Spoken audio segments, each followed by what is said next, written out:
because I have a lot of stuff to cover. All right. If you have any questions along the way, feel free to comment. Our good friends at Precision are going to make sure I see them so I can answer them. I'm hoping to leave a little time at the end for some Q&A as well, but we'll see how that goes. All right.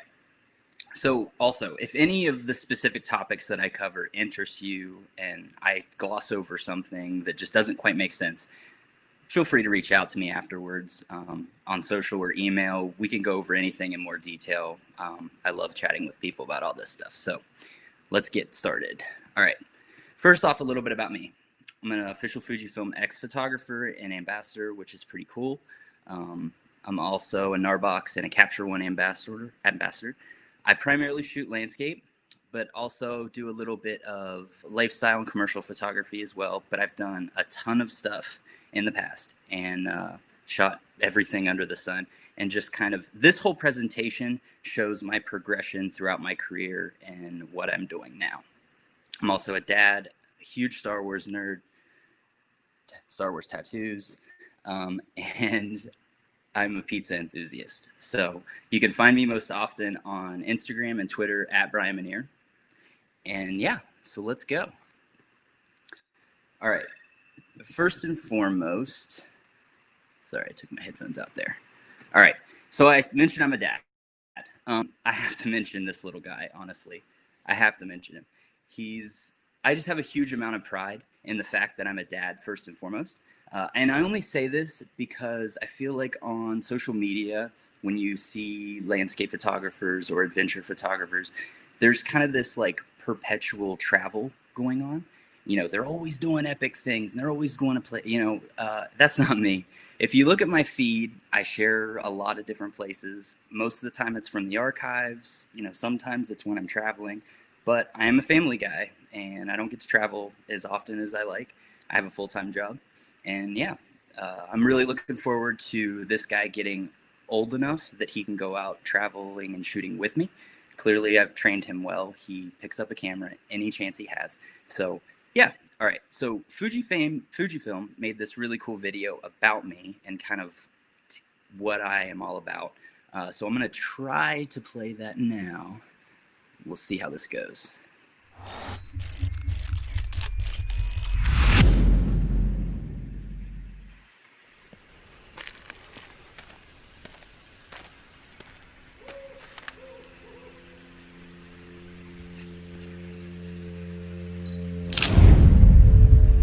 I think photography for me is more about a lifestyle, really.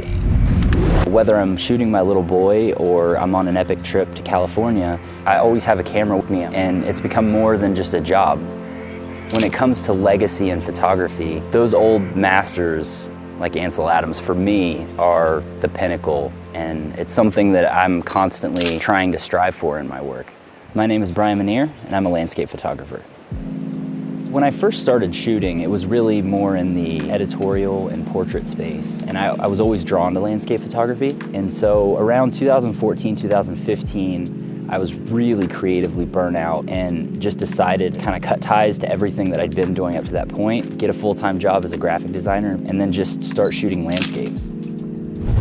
Our plan for this trip was work our way up through the Eastern Sierras. We're gonna start here, Alabama Hills, work our way up to Mammoth Lakes, Convict Lake, and then finally 395 House to Mono Lake. For my primary body for this trip, I used the XT30. In a lot of ways, the XT30 is really like a perfect little travel companion. It doesn't take up any room at all. Mobius Arch is one of the hotspots here. It's something that I've wanted to see for a long time. You can get a really cool shot through the arch at Mount Whitney in the background. The road leading into June Lake is just this beautiful rolling highway that leads back to this epic mountainscape. So then driving the rest of the way into June Lake was kind of cool because the majority of the lake was iced over. There was one little spot where the ice had kind of melted and dipped down, and there was some water over top so you could get a nice reflection shot, which I've always wanted to do there. So one of my favorite things to shoot no matter where I am is just pine groves. Just have all these interesting textures and colors, and it's something that I love to do no matter where I am in the world. The 395 house is about halfway between June Lake and Mono Lake, and it's right off the highway. It's just something that's falling apart, that's still not as old as these giant mountains in the background. It's just this really cool contrast. Mono Lake is this really interesting place. It's a huge lake just east of Yosemite, and it has these calcium carbonate spires. The sky just lit up this beautiful pastel pink. It was really something to behold. I got really excited when I realized that this is the astro spot that I have wanted this entire time. Getting this at the very end of the trip is the perfect end to the entire experience. There's no doubt in my mind that the X-T30 is going to extend Fujifilm's long-standing legacy.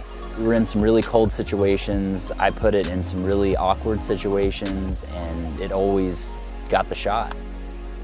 Inspiring anybody to get out and experience new things, that's just something that, you know, I'm constantly trying to promote. You need to see what you can while you can.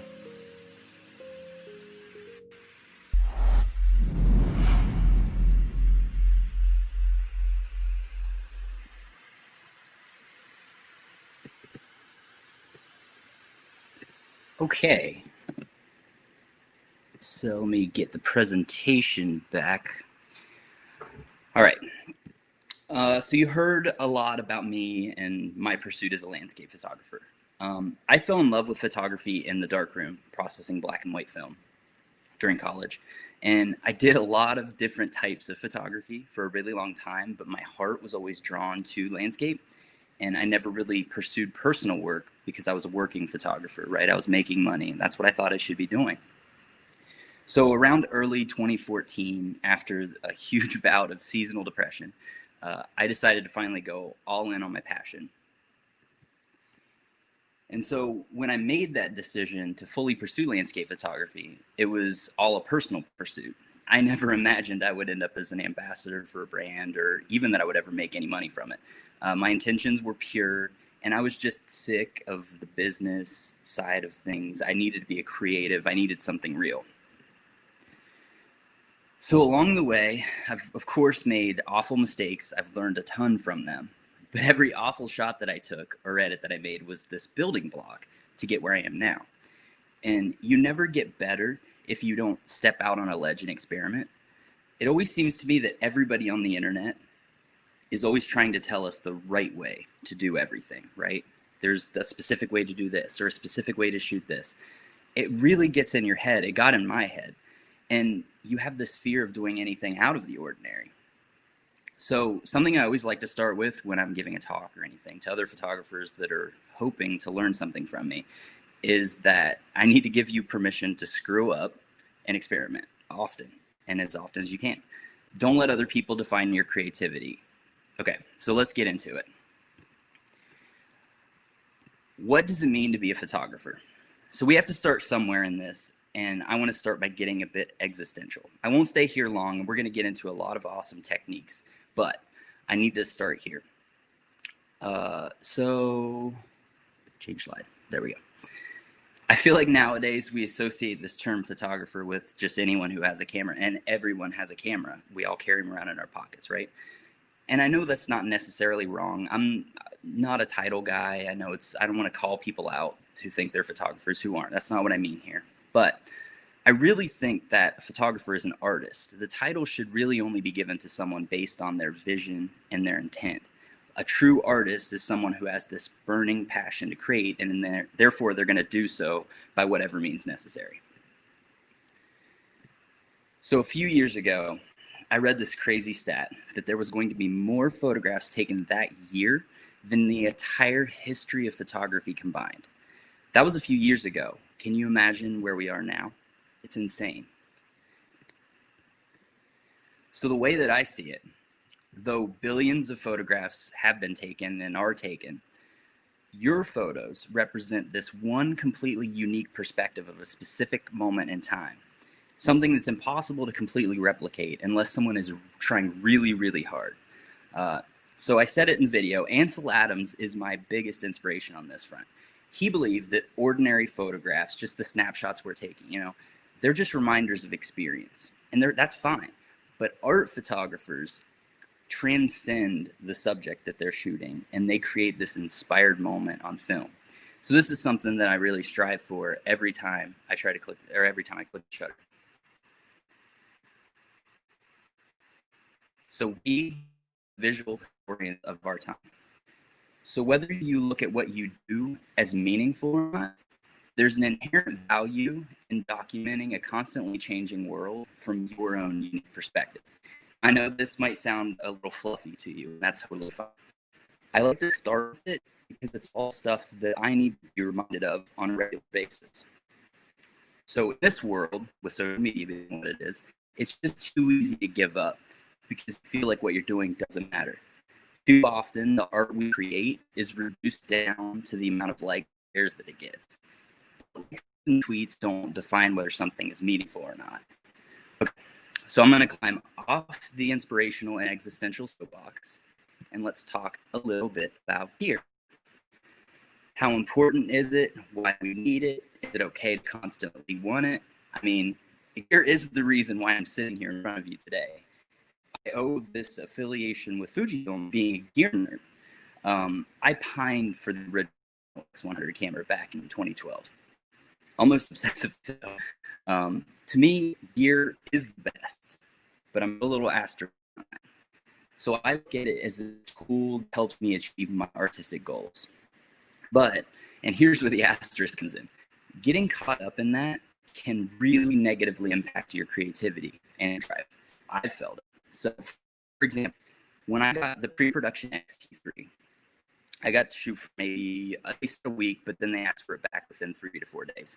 So when I sent it back, I went back to my XT2, and there was that, oh, it's not the new thing, it's the old thing. And like, it's dumb, it's wrong, but we're human. It's just how we think, right? We're always looking for the next shiny thing. It's just not right. You need to fight that mentality with all that you have. In fact, I still, to this day, shoot my XT2 as a back body because it's such an awesome and capable camera, even though it's like 4 years old now. So last year, I took the pre-production XT30 to California. You saw the video. It's a flagship camera. It has a lot of whistles. It's made to be the cheaper, more consumer-friendly version of the flagship XT3. I made some of my favorite images ever with it. Most of your success all comes down to knowing your tools. I've been shooting with Fujifilm for 8-ish years now. I love the tactile. Yeah. Sorry, we're having some issues with. I was hoping it would kind of pass, but we're having some issues with your microphone, or not your microphone, your video kind of stuttering in and out. Oh no. Kind of, I think, catching most of what you're saying, but it is kind of going on a little long. Our tech support team here at Precision says that maybe. There you go. Did you hear that? Just close the. I did not hear that. Rejoin it. Rejoin this link. Yeah. It's like close out the room and then rejoin, and that could potentially help us out a little bit. I can do that.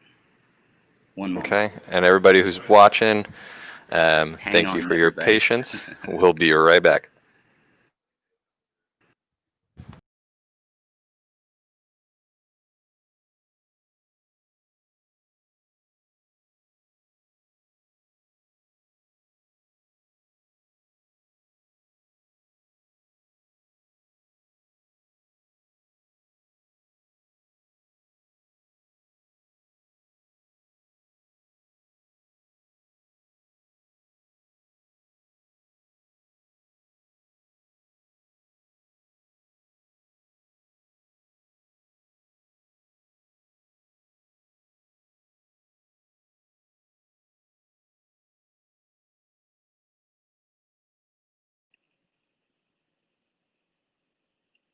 Can you hear me?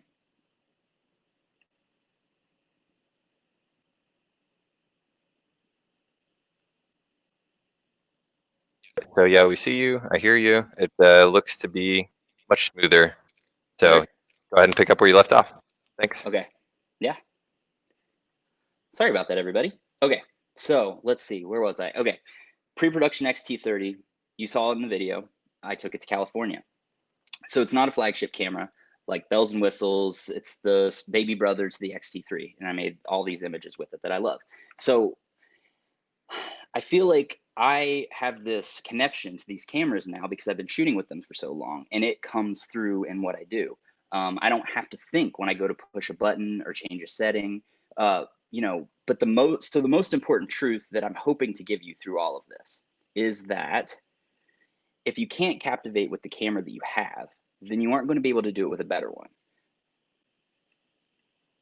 The most important part of the camera is the person behind it who's executing their vision. We've all heard, oh man, your camera takes great photos, and it's such a load of crap. Like, it doesn't make any sense. All right, so that leads me into why I love shooting with APS-C or crop sensor cameras. So I'm getting all of the image quality at a much better size to weight, which is perfect for travel, which is what I do all the time, or well, as much as I can. I don't do it anymore because nobody's going anywhere right now. But Fujifilm could have gone full frame, but they strategically chose APS-C because they knew it was this perfect intersection of size and image quality. So if you look at any full frame mirrorless system, the lenses are big, heavy, like it's physics. It just takes more glass to cover a larger sensor. And I know you've all heard this, right? But you don't get as much bokeh with the smaller sensor, right? Like, that's enough reason to go full frame. So when it comes to landscape photography, though, the opposite is true. I want more in focus when I close down the aperture, right? I don't want to have to shoot at f/22 all the time and deal with the optical quality loss of diffraction by shooting at the higher f-stop. And I don't want to focus on the science of diffraction. That's part that I cut out because we just don't have time for that. Just know this, as a landscape photographer, the X series cameras are perfectly suited for the kind of stuff that I like to do. All right. So to get a little more specific on what I shoot with, I prefer using two bodies just so I limit the amount of time in the field swapping lenses. My favorite lens is actually a telephoto lens. It's a 50 to 140 f2.8 with optical image stabilization. So that's usually attached to my XT3, which is my main body. And I have a grip on that because I like the feel of the grip on a larger lens. And then I have a wide angle attached on my XT2. And that's usually either a 16 millimeter 1.4 or the 10 to 24 millimeter f4, just depending on what I'm shooting. So obviously, I know that not everyone can justify buying two bodies, especially if photography is just a hobby or a passion. So there are times when I just go out shooting with one camera. And when I do go out shooting with one camera, it's typically this camera right here. This is the X100V. It's gorgeous, it's small, I have it right here, it's tiny. It has a fixed 23 millimeter f2 lens on it that is, you can't change, like it's all you get. So we're talking like a 35 millimeter full frame equivalent. And it's just this amazing minimal do everything camera. It has the same sensor as the flagship XT3 and XT4 and just a much smaller package. So when I first got into landscape photography, you wouldn't find me using anything but prime lenses. I felt at that time that only shooting primes and really limiting myself to what I was doing, it forced me to think less, compose better, and then overall just become a better shooter. So these three shots were all shot on the same evening with the X100V. I show you these to prove that you don't need two cameras and a bag of lenses to be a successful landscape photographer. Now with these, I got a huge helping hand from Mother Nature on the spectacular light, of course, but all of this really comes down to your vision and your execution. So now we're going to kind of shift into some accessories that I think can help you be a better and more successful landscape photographer. Let's see. I got a comment here from Eric Shue. Hi, Bryan. Thanks for taking the time to do this presentation. Just wondering if you enabled the long exposure noise reduction feature. I shoot RAW, and to my understanding, the noise reduction would only apply to the in-camera process JPEG. That's a good question. I do not. I have that disabled. We're going to talk more in the coming slides about particular techniques as it pertains to landscape photography, like shooting long exposures, astrophotography, that type of stuff. And so basically, when you have that long exposure noise reduction turned on, it's taking another like black image and applying it because the noise is all random. So it's basically to cut down the noise, it's sampling, both the shot you took and a just random noise sample to eliminate some of that. But what ends up happening is the amount of time that you expose, it then takes another dark blank exposure of that same time. So you lose, sometimes I'm shooting 2 4-minute exposures. I don't need to lose another 2 to 4 minutes. So I have that turned off just so I handle noise reduction myself in post. I don't worry about the camera taking control of that. I know it can be super helpful, but I'd just rather have that time shooting because things are constantly changing and I might be after one particular type of shot, especially we're going to talk about ND filters and shooting long exposures during the day. And we'll get to all that later, but just know that, yes, I turn that off for sure. All right, so the first thing here, are tripods worth it? The answer for me is a resounding yes. Tripods are an absolute must. So we're going to talk about a few of the specific techniques that I use tripods for throughout this talk.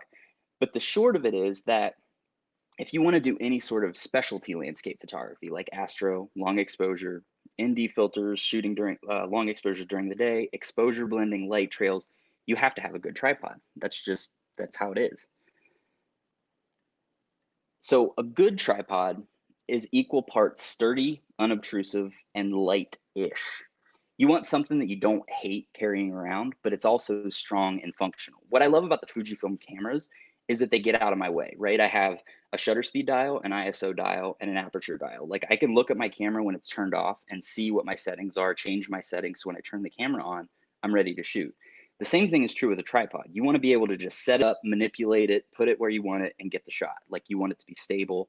So chances are, if you hate tripods, it's probably because you've only used terrible tripods.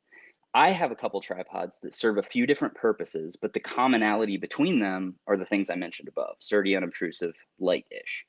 My go-to right now is a Manfrotto 190 Go in carbon, and it's got their magnesium X Pro ball head. And I really like that setup because it's really small, has a really small footprint, but it's super flexible and lightweight, and I can throw it in any bag that I have and just good to go. So next up, what the heck are ND filters? And I got this title from people that have actually asked me the question, what the heck are ND filters? In simplest terms, they're sunglasses for your lens, like to be as simple as possible. They add this dynamic element that can't even be replicated photo to photo because you're capturing or emphasizing movement of something typically. So something that can be blurred, like water, clouds, light trails, evening out in exposure. There's NDs that have, are graduated, so they only have certain parts darker than the other part of the filter. So there are so many types of ND filters. You also have screw-on filters that screw directly on your lens. You have square drop-in filters. So a filter holder gets mounted to your lens, and then you can drop filters in. And then you have varying degrees of density of filters. So it can get a little confusing. Believe me, I understand. But we need to understand what they do and why in order to utilize them to the fullest. Okay. So NDs, allowing you to shoot longer exposures when there's too much ambient light for your camera to do it otherwise. This shot's a great example of that. Most lenses are only capable of stopping down to like f/22, right? And so when you're shooting in a daytime scene, you can be at f/22 and you can't get a slow enough shutter speed to get any sort of blur or water movement. And that's where an ND filter can be really handy. So this shot, it was shot during the day. And because the trees that are kind of surrounding that you can't see, the sun wasn't fully illuminating the scene in an obnoxious way, but I still needed to bring the exposure down to hit a shutter speed. And I needed to hit 10 seconds. Now, why that specific shutter speed? So, because what I was really after is this spiral. I don't know if you can see my pointer. Let's see. Pointer. This spiral right here in the foreground, that's what I was really after. We were spiral hunting that day.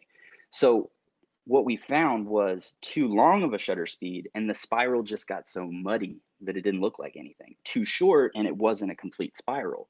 So there's really, I say all this because there's no magic settings to use when it comes to ND filters. All the time on social media, people are like, well, what were your settings for that? It does you no good to know the settings, really, unless you know like the explanation and the reasoning behind why we got to that point. So it's entirely based on what you're shooting. So I've been using ND filters for many, many years now. And even I couldn't just eyeball this and say, yep, I need 10 seconds here. I had to take a few test shots to see what the effect was going to be. And even when I hit 10 seconds, the spiral was different for every exposure. So it takes a fair amount of just playing around and experimenting to get there. So I knew I wanted to be at the base ISO of my camera, 160 on the X-T3, for the cleanest image I could possibly get. And then once I knew my shutter speed based on the movement that I wanted, then it was all about determining my aperture. So for that, I just read the light meter of my camera, saw that it was f9 based on the amount of ND, the 10-stop ND filter that I had on my camera, and which was perfect because on the 10 to 24 millimeter lens, f9 is one of the sharpest apertures. Between f8 and like f13, 14 is amazing. So it's just good to know your gear in that sense and know where things can land. So because typically you're capturing some sort of movement and you can't guarantee results frame to frame, like every shot can look a little different, which is kind of exciting. Like, I mean, it can be frustrating and it can be extremely rewarding, but it adds this element of spontaneity and excitement to shooting. So it's just a good idea to be in constant practice of these things, because the less you have to think about why you need a certain aperture, a certain shutter speed, the better while you're shooting. But some of the most beautiful experience I've had in nature occur during the moments while I'm waiting on, the shutter. Sometimes it's 10 seconds, sometimes it's 15 minutes. So when the shutter's open, just capturing the scene is just me there in nature, experiencing what is happening in front of me. Or, like I said earlier, I pull out the second body and I shoot it from a different perspective, a different angle, without an ND filter. So now we've reached the numbers portion of today's class. And this is going to sound like a lot, but we have limited time, so I'm going to attempt to make it as digestible as I can. So for me, brand doesn't really matter, but I use a NISI filter system. So I have a holder that goes on the end of my lens. It allows me to drop in up to 3 different filters in it at a time. So the strength of the ND is really directly related. The strength of the ND that you need to use is directly related to the results you're trying to achieve. So for example, if the clouds are slower moving, if you can look at them and not tell that they're really moving, you're going to need a lot of ND because you want a longer exposure to be able to capture all of that movement. But if the clouds are moving fast, like if you can sit there and watch the clouds and see them moving, you're going to need less ND.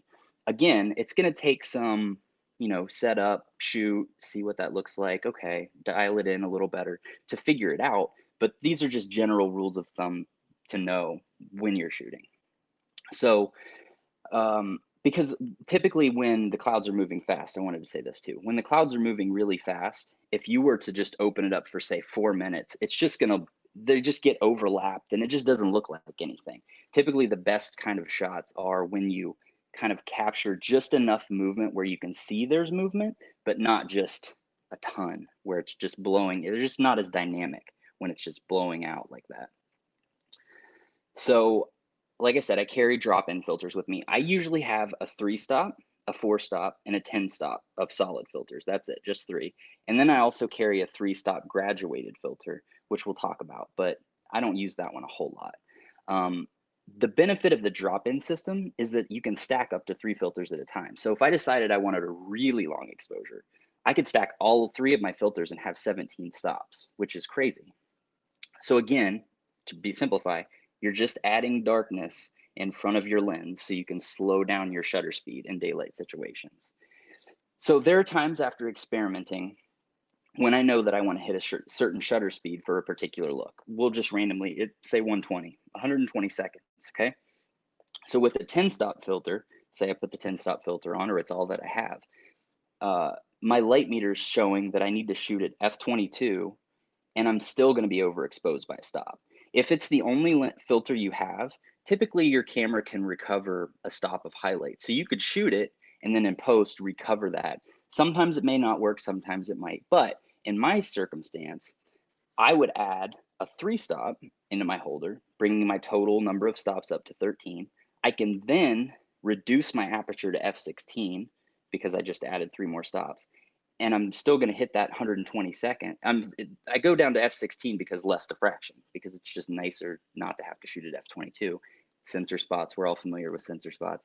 I rarely clean my sensor, so that's a problem for me. But so, and that will allow you to still reach that 120 seconds perfectly exposed. So it's all math. I'm not a math person. And thankfully, there are tons of ND calculator apps that you can download that do all of the math for you. With those, all you need to do is read your exposure with no ND filters, right? You see your shutter speed and your aperture. And then you plug that into the app. You plug in the amount of stops that you have, say 10, and it's going to say you need to use this shutter speed. Now, typically, oops, sorry, got a little ahead of myself. So one of my favorite things about Fujifilm cameras, though, is that unlike other brands who require you to switch to bulb mode and a release if you want to shoot anything over 30 seconds, I can shoot 40, 50, 60 seconds, 2, 4, 8, 15 minutes in camera. And so the nice thing there is that the camera light meter works and calculates where my shutter speed needs to be. So I can have 16, 17 stops of ND on my camera, and my camera's still reading the light meter because I'm able to go past that 30 seconds and up, and it'll give me a ton of just leeway there. It just makes my life so much easier in making those calculations. You don't have to be sitting there and doing it in the field, which is super nice. So here's a question that I get all the time. I don't know when I should be shooting with ND filters and when I shouldn't be. So I pay really close attention to the direction that the clouds are moving before I even pull out my filter set. So typically the shots that work best are like this one, when the clouds are moving like perpendicular into or at an angle into or out of your frame. Usually this kind of movement, lateral side to side movement, doesn't work. This shot I liked because, I mean, the very nature of the entire shot, by the composition, it's all so, lateral and symmetrical. So it actually kind of worked. But still, this shot would be so much more effective if the clouds were moving into the frame or out of the frame like that. It's just much more dynamic that way. And here's a perfect example of that. So this shot is one of my very first wins. It took it all, 5, 6 years ago now. When it came to like a completely planned shot from start to finish, which is kind of where we're getting to with this talk.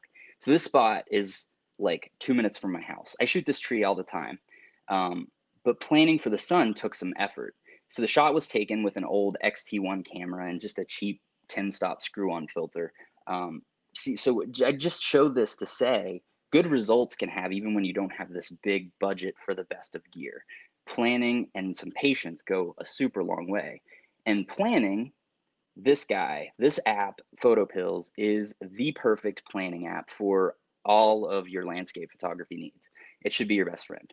It has so many features for planning everything. My absolute favorite is like this is showing. This is typically a video, but videos weren't working so well through this so I decided to cut it. But like typically you can hold the phone up and see in augmented reality where the sun is going to come up, where the moon is going to come up, where it's going to go down. And you can go forward into the future by weeks, years, whatever. So it's an amazing tool to be able to, scout a location, find something, and then just wait for the perfect composition or the perfect conditions to get the shot that you want. I couldn't do any of that stuff without this app. And this is a case in point right here. And listen, I'm all about being in the right place at the right time. Like I have an image I'm going to share shortly that's going to knock your socks off in that regard. But as someone who's been shooting landscapes for a while, planning just gives you so many much better odds than just lucking into your shot. Same thing here. I love lining the sun setting or the moon setting up with objects. And so even though these electric towers sprinkled all over the US are typically an eyesore, even they can be utilized to give you something cool under the right circumstances. Now, here's an example where I just looked into it. You can't plan for a random cloud mountain. Michigan is so flat here. I have no topography whatsoever. So anytime I see something like this, I'm just so excited. This night, I just happened to go out for a drive to clear my head. I ran into this awesome scene, like right as the sun was dipping, just pulled out my camera and took a few shots, and it was just awesome. So we're really going to have 3 areas of focus for the rest of this, and I hope we have time since our little technical snafu. So we're going to develop a process that kind of sets you up to be a better, more rounded creative. I definitely think that all the things that I shot early on in my career, I didn't mention any of them. I shot events, portraits, weddings, real estate, senior portraits. All of that stuff contributed to where I am now. I gained all of this technical knowledge as well as just how to work with clients and people. So figuring out what you like to shoot doesn't always line up with what you can shoot. I talk to people all the time who live in a city and want to shoot landscape stuff, and I know that's tough. But believe me, I would prefer to be on top of a mountain somewhere, but I live in the Midwest. You have to make compromises. But all in all, in this section, we're going to establish kind of habits and shooting with a purpose. So I don't want to create a bunch of carbon copies of myself. I just feel like sharing my journey can help you in your journey. So I established this kind of photographic philosophy for myself. So the criteria for what makes a portfolio worthy shot for me is equal parts composition, dynamic light, and emotion. So when I'm out shooting, I'm in it, my adrenaline's building. I want to portray that emotion because I want to induce an emotional response from my viewer. And a lot of what I'm feeling while I'm shooting, I try to carry over and think about when I'm editing. And there's some things you can do to help get yourself in the right mindset when it comes to like building kind of a style or something. Number one, I would reach out to other shooters. Shooting in groups isn't my thing. I'm very much an introvert by nature, but it really helps to hone the way that you see the world. I think everybody sees everything so differently. So there have been so many times when I've gone on a photo walk or just shooting with friends and we're looking at each other's shots and there's something that I didn't see like at all, just blatantly missed. I can't believe, how did I not see that, right? You take that reference and you put it away in your little mind box or whatever, and you store it for next time. You do that enough and it adds up and it adds up. And the next thing you know, you're not thinking about these things. They're just a part of the way that you see. So number 2, you can change the way that you shoot. Only take a single prime lens, for example. Force yourself to think differently by eliminating your options. Go shoot in the city for once and try to shoot street photography. You got to stretch those creative muscles. And I do stuff like this all the time just to shock my system and try to stay, just doing things differently, not to get stuck in the same rut over and over again. I shoot with 4 main lenses now. But early on, I spent a lot of time borrowing from friends or renting to really figure out the ones that complemented me and the way that I like to shoot. Now, I only kept the ones that are absolutely essential for what I do. I know a lot of people that just continue to buy lenses and buy lenses and buy lenses, but I think sometimes the more options you have, the more difficult creating becomes just because you're overwhelmed with all these possibilities. So a few lenses that you spend the time really learning well is infinitely better than having access to all the lenses. So this is an example. This particular night, I only grabbed my X-T2 with a 10-24. So initially, when I saw this scene unfolding in front of me, I was super bummed that I didn't have my telephoto lens. I wanted to be able to zoom in and really get that crescent moon against the beautiful blue, the blue sky and then the pink clouds. It's just crazy. But being forced to shoot it wide gave me such a better shot than if I had all my gear with me. And I would have been focused on this that I would have missed that if I did.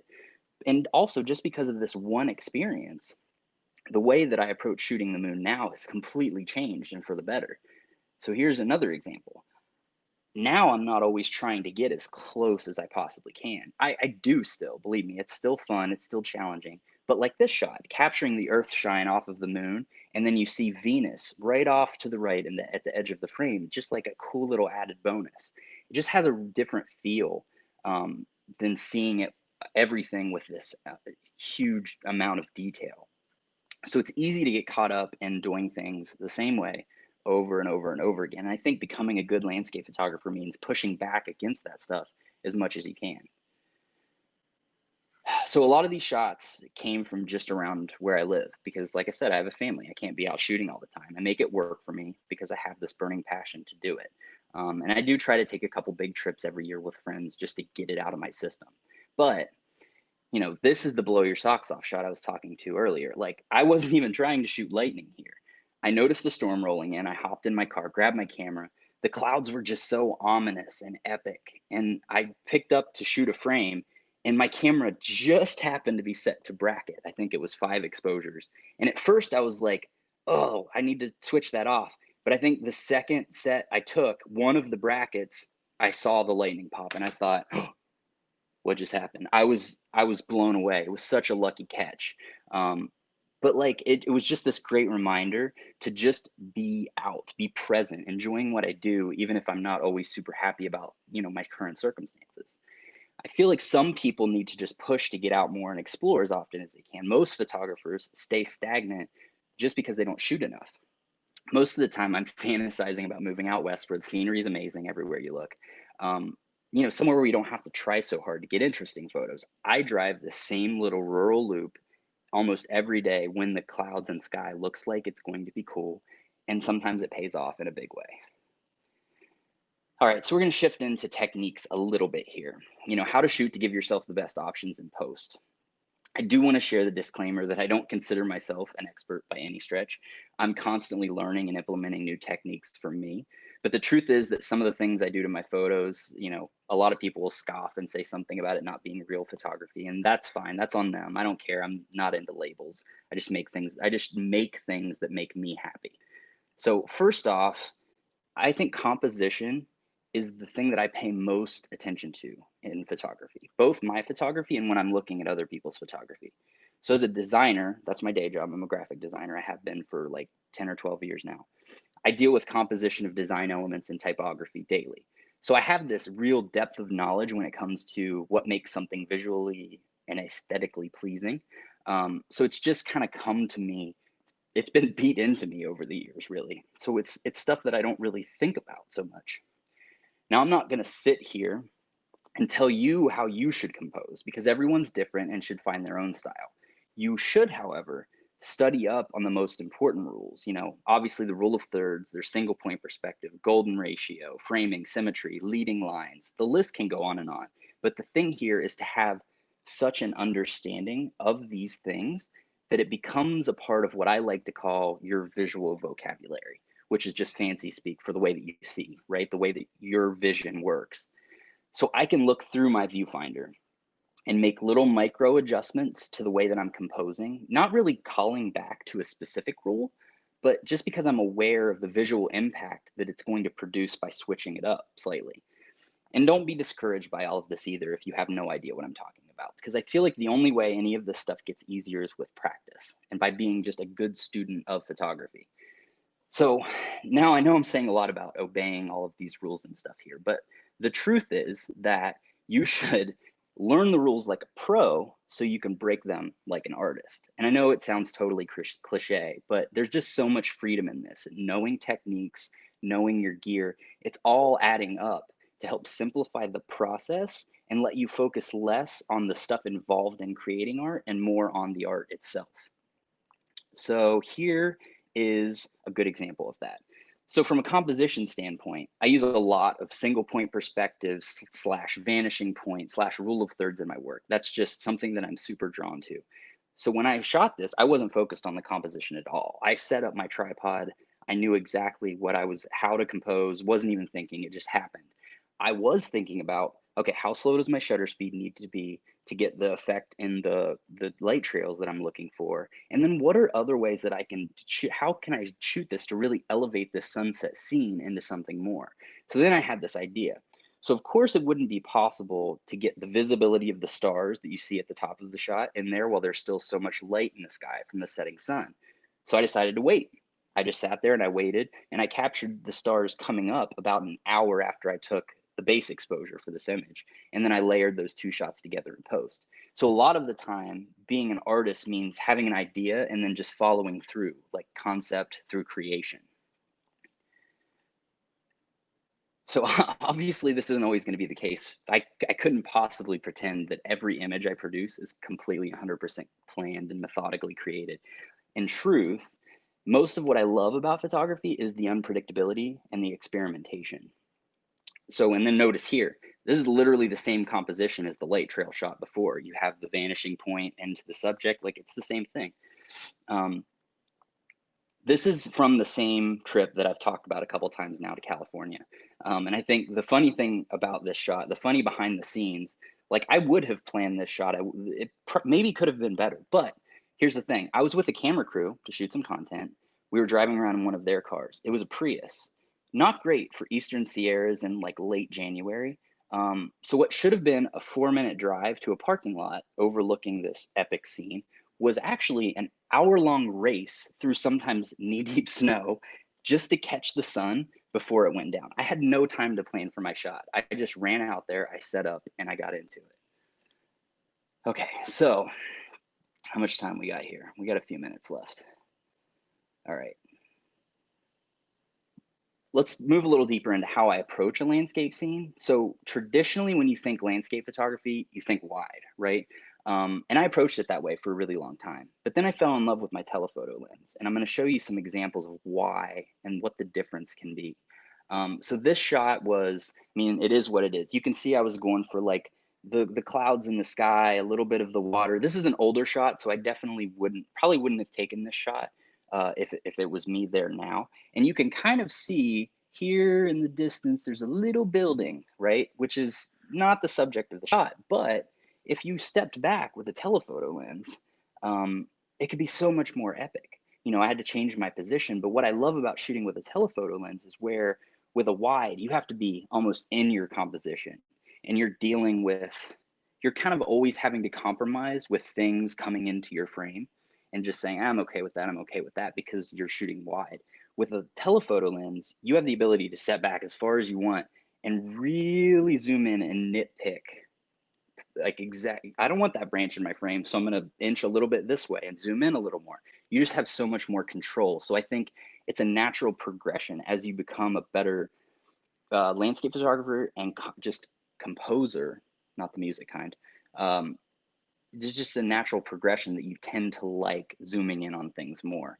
Here's the difference just between 24 millimeters on the left and 85 millimeters on the right. And I know this is just a foggy road with some, fun stuff coming in, but each has unique characteristics that you're only going to learn if you experiment with those lenses. There's just different things that you can do.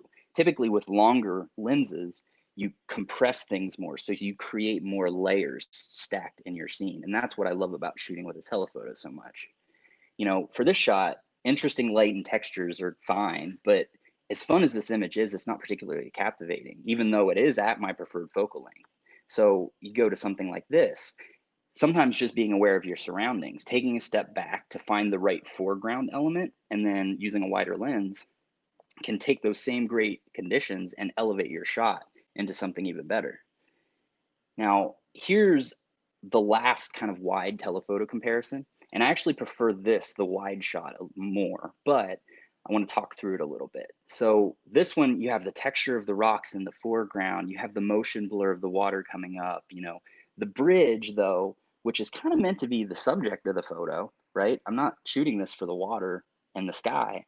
It's kind of lost. So when you switch it up and shoot it with a telephoto from the same location, you get a much more dynamic shot of the bridge. You still have the water, you have the sky. I underexposed it a little more to make it moodier. I chose to shoot at f2.8 so that you have this beautiful, bokeh leading back and even kind of further drawing you into that subject. So all of this is totally personal preference and taste, but I just share this because I get asked all the time, how do you choose what lens you're going to shoot with? And the answer is just experience. Just use the lenses that you have. Once you start seeing how that field of view changes with each lens and the unique characteristics there, you inevitably just start knowing which one you're going to gravitate toward before you even start shooting. And for me, as such a mountain guy, there's nothing like being able to zoom in and compress all of these mountain layers together to create interesting compositions of just light, texture, shadow, and just to really show off the scale of the scene. So here's a quick tip of something that I do all the time. And this is one of the biggest reasons that I love mirrorless cameras. I love switching my camera to shoot a very contrasty black and white image. Now, obviously, I'm still shooting raw, but shooting in black and white really forces you to think differently. I can feel like a switch being flipped inside my brain when I'm looking at my scenes black and white versus color, because I'm so drawn to color that I think shooting in black and white, you see textures, light, and tonality so differently than when you're shooting color. And so I think that can be a really helpful tool in people that are trying to elevate a little bit. All right, so the next technique that we'll talk about is exposure bracketing. And this is something that, a lot of what I do is focused around. Most all cameras now have a bracketing feature. And all that bracketing really refers to is just taking multiple exposures of the same scene. So 3 is usually the default when you put your camera in bracketing mode. And then you can control the amount of exposure values in between shots. So exposure values, that's just the amount each shot is over or underexposed. Outside of your base exposure. So on Fujifilm cameras, you can choose between 3 to 9 bracketed shots, and then the exposure value between them from -5 to +5, which is just an enormous range to be able to capture. So what bracketing can allow you to do, though, is turn these 3 shots into something like this. So bracketing is most useful in scenes with an extremely high dynamic range when you want to have control over the brightest of brights and the darkest of darks without clipping. So I bracket because in Lightroom and Camera Raw, you have the ability to merge all of these photos into one.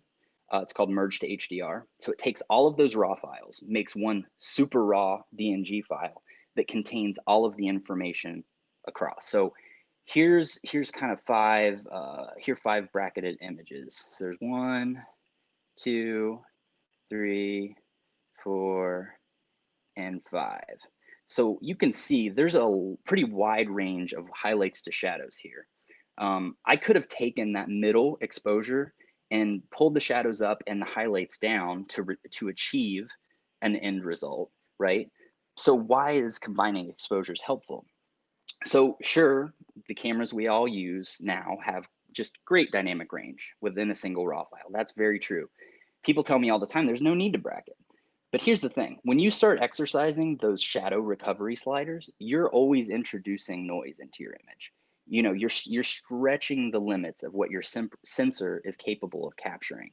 So by merging files, what happens when you start pulling around on those sliders, you lift the shadow slider, rather than stretching the file information, it's actually bringing the information from one of the overexposed brackets. And then when you pull down on the highlights, it's bringing in those areas from the underexposed brackets. And thus, you just get an overall much cleaner file. Now, of course, this means that you should shoot on a tripod for maximum stability. So when files are merged together, the program does its best to align everything. But if you're too far out of alignment, you're going to get some artifacting and stuff. And then if you're shooting scenes with a lot of movement, if wind's blowing trees, you may see artifacting there as well. So there's some limits to this, and there are ways to combat that. But this particular shot was handheld with my 50 to 140 at 140 millimeters, and it's 3 brackets merged into one. So it is possible to get good results handheld if you have really steady hands, or the lens that you're using has really good image stabilization. And it's definitely the latter for me because I do not have steady hands. Okay, so with great power comes great responsibility, right? Just because you have that information doesn't mean you should use it. This is where being a good student of photography comes in. If we take a look back at the photography masters of old, they weren't afraid of highlights and shadows. Had I recovered the highlights of this shot completely, it just wouldn't have the same effect. It would look totally unnatural to the viewer. So when we see a photo that's completely processed with shadows and highlights recovered close to 100%, we can all see that it doesn't look natural, right? I think we just get caught up in this stuff because we can do it, right? It's available to us. And then HDR trends kind of push us in that direction. And don't get me wrong, it's cool to experiment with that stuff. And even I tend to want to keep my highlights from clipping most of the time, but I really love hiding things away in the shadows. I like to push the darks in my images to the very brink of being lost, leaving just the tiniest bit of detail. In my opinion, it's the shadows that are really going to make or break an edit.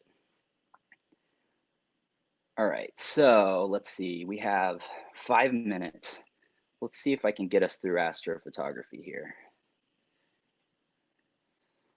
All right, so this is one of my favorite things to shoot, and I would say it's one of my most requested topics. And what's the proper technique for it, how to achieve great results? I think it's a lot easier than you would think. So I'm gonna try to break it down here. So we're gonna go through this kind of fast, but first off, you need to know like where to shoot, right? Darksitefinder.com for one is going to show you kind of this heat map, right? Orange, white being the worst areas to shoot, yellow to dark yellow, still kind of bad, but you'll be able to get a few stars, and then green to blue to dark blue being the absolute best for shooting astro.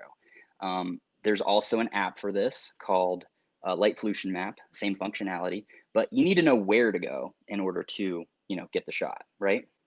So that's where you start. So location planning aside, there's things that you can do to prep for the perfect shot. Photo pills, indispensable, again, because it allows you to see when and where the moon's gonna set, so it's brighter in the sky, etc.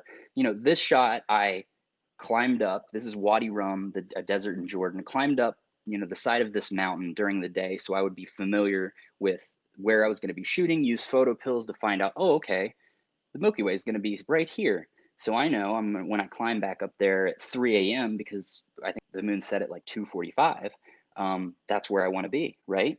So I lost my place a little bit, sorry. So yeah, so scouting plays a huge role, but now I just want to walk you through kind of the how-to of this all. So my favorite lens for shooting this stuff is the Fujifilm 16mm 1.4. Sorry, my screen's going crazy. Okay, and the reason for this is the aperture is 1.4 lens. Shooting astro really it kind of breaks some of the rules of landscape photography a little bit.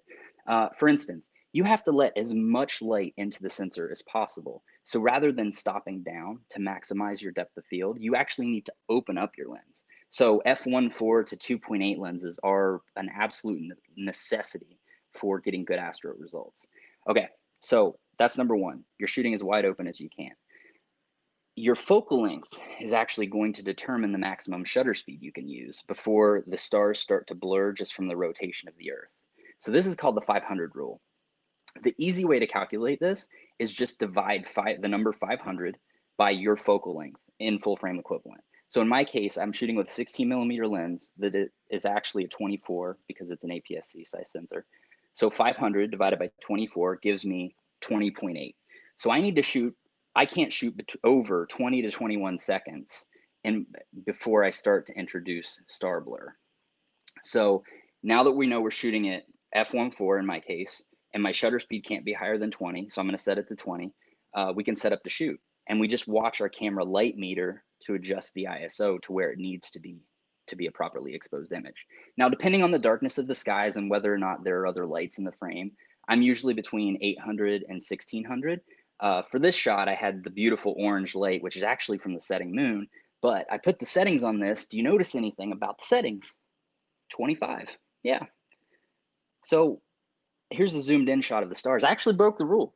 I was probably caught up in the moment. I bumped the dial or something, ended up with blurry stars. So it's not a huge deal because it's just a few seconds, just a little bit of blur, but it's there. This is a perfect example of why the 500 rule exists. Now, I still love this shot because I corrected it and went back to shooting, but the moon had already set. But, it's just a little bit. It's fine. So you can obviously go way outside of this. People shoot star trails all the time. This is not something that I've done a ton. This is one of maybe 2 images I've ever shot star trails on. This is 4 15-minute exposures combined. But it can be fun for sure. It can be something that you can experiment and play with. So astrophotography doesn't have to be hard as long as you know kind of where you need to be. Most of the settings are decided for you. It's just up to you to find that dark spot and then a composition. So that's really it. I mean, I was going to kind of talk a little bit about, we ran out of time, but I was going to talk a little bit about execution and how you can kind of motivate yourself to take some of these techniques and just dive in more. I just think landscape photography is all about passion. You need to know your tools, experiment, boiled down to it. I want to be out shooting because I have a burning passion to shoot. So we'll end on this slide. I love The Office and Wayne Gretzky via Michael Scott. You miss 100% of the shots you don't take. It applies in multiple ways here. You always need to put yourself in the position to shoot something, which means having a camera with you at all times. But also, you need to know your gear well enough to get the shot properly when the opportunity is presented. You don't want to have to be fumbling with settings or with changing this, whatever, when you're doing it. You just want to be out there and shooting. So That's really it, you know. I hope you gleaned some information from all of this. A huge thanks to Precision and Fujifilm for having me talk for you guys. I'm really sorry about our technical glitch. It's always weird for me to teach because I just feel like a normal guy that likes to go out and take pictures. And I never thought I'd be teaching in any capacity. So I'm definitely always available. You can find me at bryanminear.com, which has links to everything. Email me, chat with me on social, you know. I love to talk to people. So thanks a lot for having me, guys.